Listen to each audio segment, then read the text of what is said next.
Meanwhile, there's an interesting question being raised regarding Republicans. When they stand against the president's proposals, are they saying no just to spite the president, or do they really have better plans? They look what the DNC has put up on their website.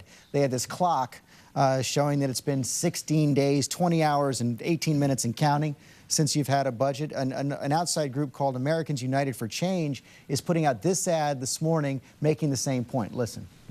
The Republican response? No. No. No. No. So what kind of budget have the Republicans proposed to get us out of the mess they created? Here are the details. That's right. Nothing. So will you have a budget, and are you worried about that attack? No, we are going to offer a number of amendments to the Democratic proposal. But no comprehensive budget. Our Congress was busy passing a budget, and as is apparently becoming a pattern, the budget passed with a whopping 0 Republican votes. Nada. 0. Zip.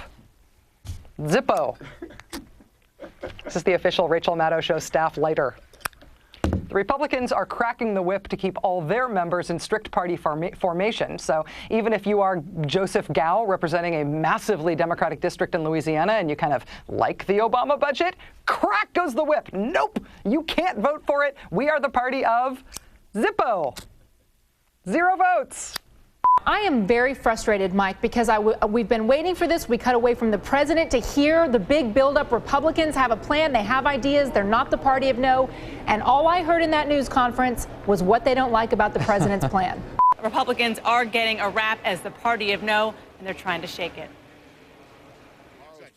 From the president's stimulus plan. This is a joke, and we ought to treat it as such. Vote no. To the spending bill. We should vote no. Republicans know they're getting a reputation for saying, Put me in the no column.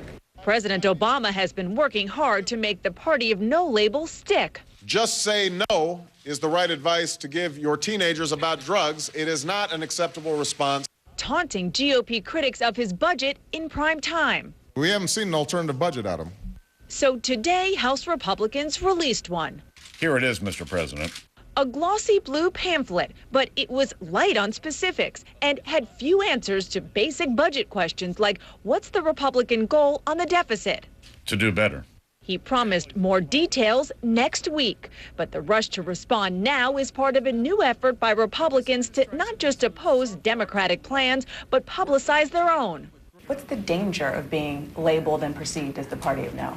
Well, you know, if you're just the party of no, I don't know how anyone could say that you are ready to lead again. Is there any more mileage to be gotten by the Obama administration by pointing out that, listen, we came into office, we wanted to help reduce the polarization that has strangled Washington, D.C. for the past 10, 15 years, whatever, and we've tried, and yet no Republican in the House of Representatives could find a single good thing in the budget that we threw out there, 4 or 5 weeks ago. They voted unanimously against the package.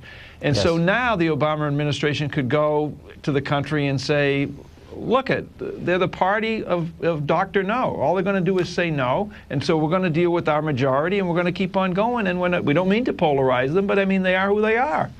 The strategy of the Republican Party is to say no and to hope that the economy does badly so they can come back next year. And right now, this has put them at a record low of 31% approval in the New York Times poll.